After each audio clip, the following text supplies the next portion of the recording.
Hey, friends and party people. Nettie here at Transcendent Love. Hey, now. It's the weekend. At least right now, this time around. When I'm recording it, it's the weekend. It may not be the weekend when you see it, but either way, I hope you feel like it's the weekend when you see it. Just because the weekends usually feel great. I hope they feel great to you too. But I wanted to get on and chat for a second with you guys and share this message that I've been getting lately. And it's about you making sure that you are not trying to hold on and let your ego psych you into holding on to the old version of yourself. Well, Nettie, what do you mean? Well, I'll tell you what I mean. What I mean is that feeling that you get when you're triggered or when somebody triggers you and you immediately go into offense.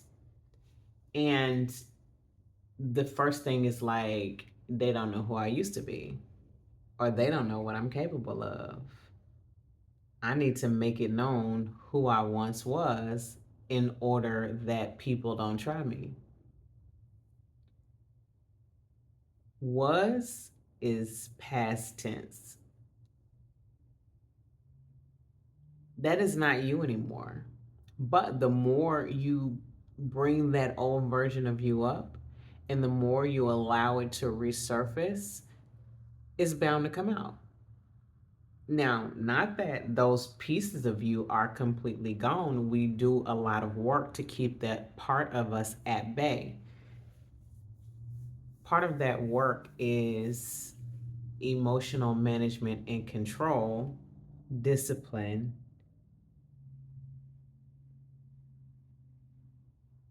and respect for the person that we've become.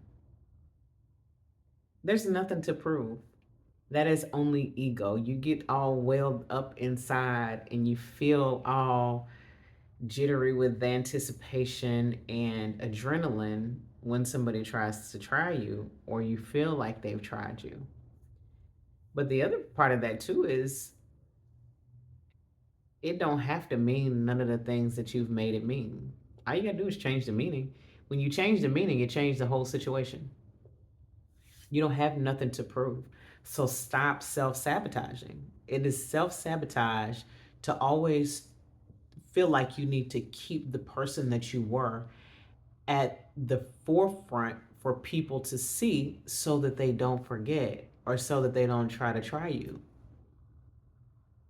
There are ways, and it is on you at this point to discover those ways to have boundaries with people and stick up for yourself without flying off of the handle. You don't have to go off on nobody. Sometimes you will have to correct people, but you can do that in love. And you can do it from whatever energetic space that is necessary at the time, whether it be firm correction or gentle correction. It can all be done without you letting everybody know you used to be in a gang and you shot somebody and they shot you and now that's a part of your story, but make for certain that when you are presenting your stories, it is in a way that provokes change and shines the light on change in the way of encouragement for other people to change. That's completely different. Those are two completely different scenarios. You often feel like that you're going to get people to respect you if they know your past. That ain't how that goes. When you respect yourself, everybody around you respects you. You legitimately create everything from the inside. Your world is projected outward. So respect yourself more, and other people will respect you. And when you respect yourself, you exude that. That is why other people naturally respect you. Now, there will be some people that defy the energy and try to flex a little bit and test your gangster, but let the gangster rest. Let the gangster rest. There's no need. Yeah. Um, that's that is the message. Don't hide. You cannot do both things at once. You cannot be changed and unchanged at once. That is double mindedness. That makes you unstable. Be sure about what it is that you're doing and what you won't. Be intentional about what it is that you're doing and what you want. And that produces for you more stability. There's a really popular book that says, a double minded man is unstable in all of his ways. And that is what is meant by that double mindedness, trying to expand and trying to stay the same at the same time. That is your double mindedness. Can't do both. You got to choose. But often I've been talking about this in some of the other videos, but we use certain verbiage to give us an out, to give us an excuse. Thank you, Spirit. I'm reminded of another word, another channel and message that I've been getting about using words again to escape consequences, seemingly, or to alleviate yourself of accountability and responsibility of, for, and over your own actions. This other part kind of greasy, and it's either way. Spirit says that often people, it's easy for them to believe in a God that is outside of themselves and a devil that is outside of themselves, because both alleviate them of the accountability and responsibility to take for their own actions.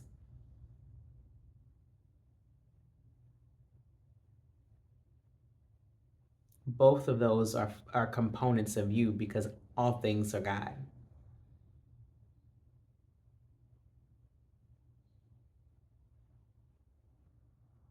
So take accountability, take responsibility for your actions. Subconsciously, we do that. We've been taught and conditioned to do that. A lot of times, not even a lot of times, organized religion and the interpretation and translation of the scriptures often have taught us to give that responsibility to God.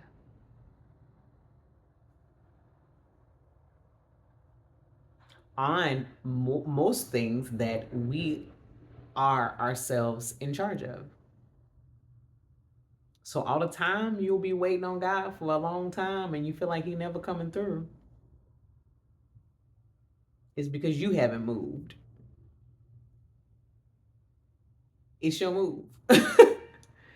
A lot of people say too, like, in God's timing, or like, I'm waiting on a release, and meanwhile you haven't gotten the release because you haven't positioned yourself, you haven't aligned yourself.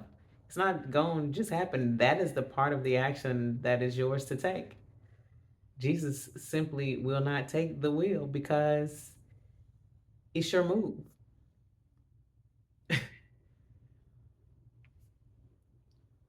Yeah.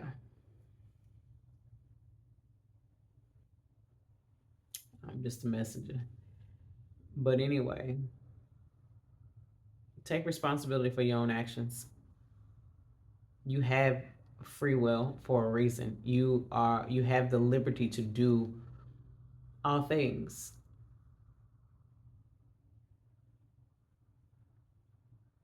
You are a fractal of God, the Creator.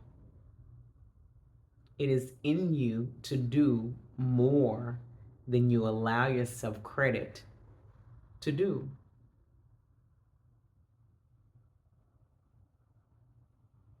Just consider for a second. Thank you, Spirit. Just consider for a second that you are God. God's breath is in you. You are God.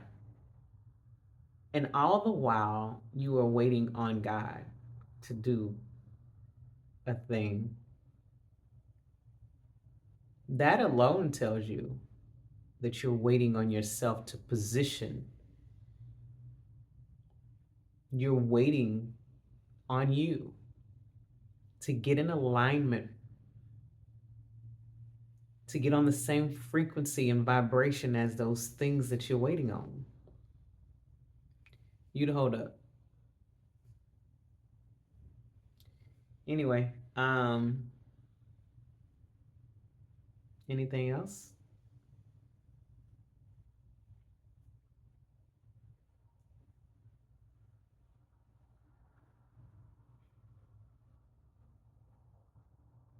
In order that you might have the fullness of life, you have to take responsibility and therefore control over your life. Actually put forth the necessary actions toward meaningful change, and it will be so.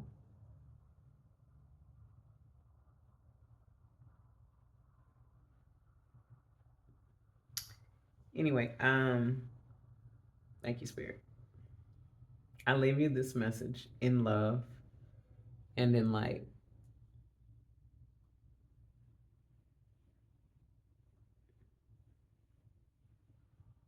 Go on and be great. Oh, listen, I took a pause because I was listening. I was trying to see if there was any more, if I was getting any more messages, and it doesn't seem that I am. So, anyway, I love y'all. Until next time, toodaloo. Like, share, subscribe, all that. All that.